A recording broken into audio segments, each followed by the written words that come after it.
सर्वेभ्यो नमो नमः। आज का विषय है लिपि, ब्राह्मी लिपि का इतिहास एवं उत्पत्ति के सिद्धांत। तो ब्राह्मी लिपि को जानने से पहले हम यह जान लेते हैं कि लिपि क्या होती है। लिपि या लेखन प्रणाली का अर्थ है किसी भाषा की लिखावट या लिखने का ढंग, यानी किसी भी भाषा की लिखावट या उसके लिखने के ढंग को हम लिपि कह सकते हैं। ध्वनियों को लिखने के लिए जिन चिन्हों का प्रयोग किया जाता है वही लिपि कहलाती हैं। यानी जो हमारे मुख से जो जो ध्वनियां निकलती हैं, अगर उन ध्वनियों को हम मुद्रित रूप देना चाह रहे हैं, अगर उनको हम लिखना चाह रहे हैं, तो उसको लिखने के लिए जिन जिन चिन्हों का हम प्रयोग कर रहे हैं वे चिन्ह क्या कहलाते हैं? लिपि कहे जाते हैं। वर्तमान में 40 प्रकार की लिपियां प्रचलित हैं। इनमें से 11 प्रकार की लिपियों का प्रयोग भारत में होता है। यानी वर्तमान में 40 प्रकार की लिपियां हैं, उनमें से 11 प्रकार की लिपियां केवल भारत में पाई जाती हैं। जैसा आपको पता है, भारत विविधताओं वाला देश है। यहाँ पर बहुत सारी भाषाएं बोली जाती हैं। तो भाषाएं बहुत सारी हैं, तो उनको लिखने का ढंग अर्थात उनकी लिपि भी बहुत सारी ही होंगी। तो देखिए, 40 प्रकार की कुल पाई जाती हैं। आज वर्तमान में जितनी हैं वो 40 हैं। उन 40 में से 11 भारत में ही मिलती हैं। वर्तमान हिंदी संस्कृत की लिपि देवनागरी है। हिंदी और संस्कृत भाषा की लिपि देवनागरी है, ये आपको याद रखना है। इसके साथ आप ये भी याद रख सकते हैं कि अंग्रेजी भाषा की लिपि रोमन है और पंजाबी भाषा की लिपि गुरुमुखी है। इसके प्रयोग के प्राचीन उदाहरण अशोक के अभिलेखों के रूप में उपलब्ध हैं। यानी अगर हम ब्राह्मी लिपि को देखना चाहें, उसको समझना चाहें, उसको पढ़ना चाहें, तो हम अशोक के अभिलेखों में उसको देख सकते हैं। यह बाएं से दाईं ओर लिखी जाती है। तो इसके लिखने का तरीका क्या है कि ये बाएं से दाईं तरफ लिखी जाती है। यह मात्रात्मक लिपि है। जैसे देवनागरी लिपि मात्रात्मक है, उसी प्रकार से ये लिपि भी मात्रात्मक है। व्यंजनों पर मात्रा लगा करके लिखी जाती है।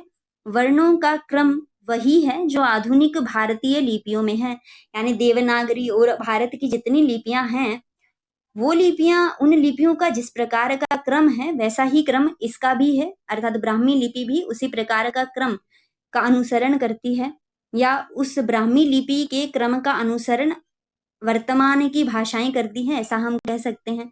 भारतीय परंपरागत मतानुसार ब्राह्मी लिपि की उत्पत्ति उत्तर वैदिक कालीन देवता ब्रह्मा से हुई है। भारतीय परंपरागत मत क्या कहता है कि इस ब्राह्मी लिपि की उत्पत्ति ब्रह्मा से हुई है। ब्रह्मा से ही इसकी उत्पत्ति हुई है, इसका प्रारंभ वहीं से हुआ है, ऐसा मानते हैं। लेकिन विदेशी विद्वान इस बात का खंडन करते हैं। वो क्या कहते हैं कि भारतीय किसी भी नए आविष्कार को अपने देवी देवताओं से जोड़ देते हैं और फिर उसे अपने वहां का सिद्ध करने का प्रयास करते हैं, ऐसा वो कहते हैं। इस प्रकार के वो तर्क देते हैं और इस बात का, इस मत का वो खंडन करने का प्रयास करते हैं। ब्राह्मी लिपि सर्वप्राचीन लिपि है। सबसे पहले लिपि ब्राह्मी लिपि ही रही है। सर्वाधिक वैज्ञानिक लिपि है।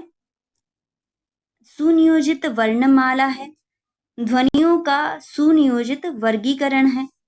संयुक्त वर्ण स्वर व्यंजन मिला करके, यानी स्वर और व्यंजन को मिला करके इस प्रकार के वर्ण ब्राह्मी लिपि में दिखाई देते हैं। जैसे मान लीजिए हमारे देवनागरी लिपि में भी ऐसा ही होता है। जैसे क है तो क के अंतर्गत क और अ ये मिले होते हैं, तब हम इस क का उच्चारण कर पाते हैं और ये वर्णमाला में प्रयुक्त होते हैं। इस प्रकार के वर्ण प्रयुक्त होते हैं। क्ष, ज्ञ, त्र, ये तो है ही हैं।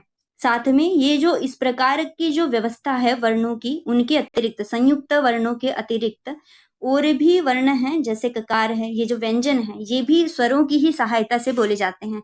इस चीज को बता रहे हैं कि स्वर और व्यंजन मिला करके ये ब्राह्मी लिपि में इनको रखा गया है। और क्या कहते हैं कि लिपि में स्वर व्यंजन का वैज्ञानिक क्रम है, यानी इसको अच्छी प्रकार से वैज्ञानिक क्रम से रखा गया है, स्वरों को अलग से रखा गया है, व्यंजनों को अलग से रखा गया है, एक वैज्ञानिक क्रम वहां पर है। ये देखिए, ये है, ये चित्र अशोक कालीन ब्राह्मी लिपि का है। देखिए, ये इसमें आकार इस प्रकार से बनाया जाता था, त को हम ऐसे लिखते थे और की को इस प्रकार से लिखा जाता था। ये आप इसको देख सकते हैं कि ब्राह्मी लिपि में वर्ण किस प्रकार से लिखे जाते थे। ब्राह्मी लिपि को सर्वप्रथम पढ़ने में सफलता जेम्स प्रिंसेप को मिली थी। यही इस लिपि को सबसे पहले पढ़ पाए थे, और कब पढ़ पाए थे तो 1837 ईस्वी में इन्होंने सर्वप्रथम सांची के स्तूप पर दानम शब्द को पढ़ा था। इसी के आधार पर ब्राह्मी वर्णमाला तैयार की, यानी सबसे पहले इन्होंने ब्राह्मी लिपि में दानम इस शब्द को पढ़ा था, और ये कहाँ पर पढ़ा था तो सांची के स्तूप पर पढ़ा था। सांची का स्तूप जो कि एमपी में है, मध्य प्रदेश में है, उसकी बात कर रहे हैं। ब्राह्मी लिपि की उत्पत्ति के सिद्धांत, ये ब्राह्मी लिपि के उत्पत्ति के सिद्धांत क्या थे वो इसमें हम देखेंगे। तो इसके जनक माने जाते हैं सर विलियम जोन्स। इनको ब्राह्मी लिपि की उत्पत्ति के सिद्धांत का जनक कहा जाता है या प्रतिपादक कहा जाता है, और ये सेमेटिक मूल से विकसित हुई है ब्राह्मी लिपि, ऐसा मानते हैं। इस प्रकार से हम ब्राह्मी लिपि के इस उत्पत्ति के सिद्धांत को हम दो क्रमों से में विभाजित कर सकते हैं। एक तो विदेशी सिद्धांत है, एक है भारतीय सिद्धांत। विदेशी सिद्धांत जो है वो क्या मानते हैं, ये भारत की न होकर के ब्राह्मी लिपि किसी अन्य स्थान की उसको मानते हैं, और भारतीय क्या कहते हैं कि ये भारत की रही है, और अर्थात भारत में ही इसका प्रतिपादन हुआ है, प्रारंभ हुआ है, ऐसा मानते हैं, और इस सिद्धांत को भारतीय सिद्धांत कहा जाता है। तो सबसे पहले हम भारतीय सिद्धांत देखेंगे। भारतीय सिद्धांत को भी हम दो भागों में विभाजित कर सकते हैं, दक्षिणी मूल और आर्य मूल। दक्षिणी मूल वाले क्या कहते हैं कि जो ये ब्राह्मी लिपि है ये द्राविड़ों से इसकी उत्पत्ति हुई है, ऐसा मानते हैं। यानी द्राविड़ अर्थात जो प्रारंभिक जो सभ्यता रही है, सिंधु घाटी सभ्यता, उसमें जो जाति थी उनको द्राविड़ कहा जाता है, और उन्हीं से ही इस ब्राह्मी लिपि की उत्पत्ति हुई है, ऐसा दक्षिणी मूल मानता है। और आर्य मूल के क्या कहते हैं कि आर्यों से ही ऐसे ब्राह्मी लिपि की उत्पत्ति हुई है, ऐसा मानते हैं। तो द्राविड़ों से उत्पत्ति हुई है इस क्रम में, अर्थात दक्षिणी मूल इस सिद्धांत में कौन कौन से विद्वान आते हैं, तो इसमें आते हैं लेंसन और थॉमसन। लेंसन को कहीं जगह पर लासेन भी नाम से लिखा गया है, और थॉमसन का कहीं जगह पर एडवर्ड थॉमस ये नाम भी आता है, तो दोनों नाम आपको याद रखने हैं। फिर आर्य मूल की, अर्थात आर्य मूल से उत्पत्ति हुई है ऐसा मानने वाले विद्वान हैं Cunningham, Dawson, doctor Kashi Prasad और डॉक्टर जयशंकर। इसके नीचे हैं डॉक्टर राजवली पांडे। तो इस तरह से ये विद्वान ऐसे हैं जो इसको भारतीय सिद्धांत की मानते हैं, यानी भारतीय से उत्पत्ति, भारतीयों से इसकी उत्पत्ति हुई है ऐसा मानते हैं। इसमें भी दो विभाजन होते हैं, दक्षिणी मूल और आर्य मूल। इनके विद्वानों को आप याद रख लीजिएगा कि कौन से विद्वान किस मूल की मानते हैं, ये पूछ लिया जा सकता है।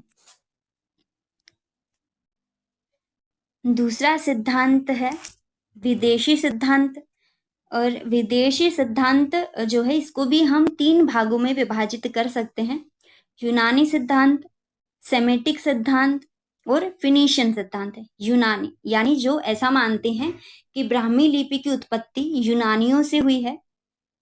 सेमेटिक सिद्धांत इसको सेमेटिक मूल की मानते हैं। फिनिशियन सिद्धांत इसको फिनिशियन मूल की मानते हैं।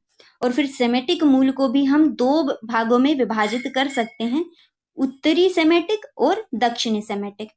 इस तरह से हम इस ब्राह्मी लिपि के सिद्धांत को विभाजित कर सकते हैं।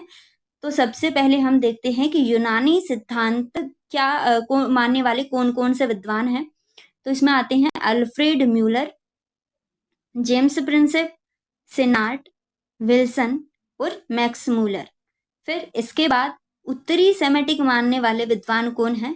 तो ब्यूलर, डेविड, डिरिंजर और जोन्स। ये ऐसे विद्वान हैं जो ब्राह्मी लिपि को उत्तरी सेमेटिक मूल की मानते हैं। दक्षिणी सेमेटिक मूल की मानने वाले विद्वानों में है टेलर, डीके और कैनन। ऐसे विद्वान जो इसको फिनिशियन मूल की मानते हैं वे हैं बेबर, बेम्फे, जॉनसन और बर्लिन। ये विद्वान हैं। तो इस तरह से आप इन विद्वानों को भी याद रखिएगा कि कौन सा विद्वान किस सिद्धांत के अंतर्गत मानते हैं, किस मूल की मानते हैं ब्राह्मी लिपि को, तो आपको ये याद रखना है।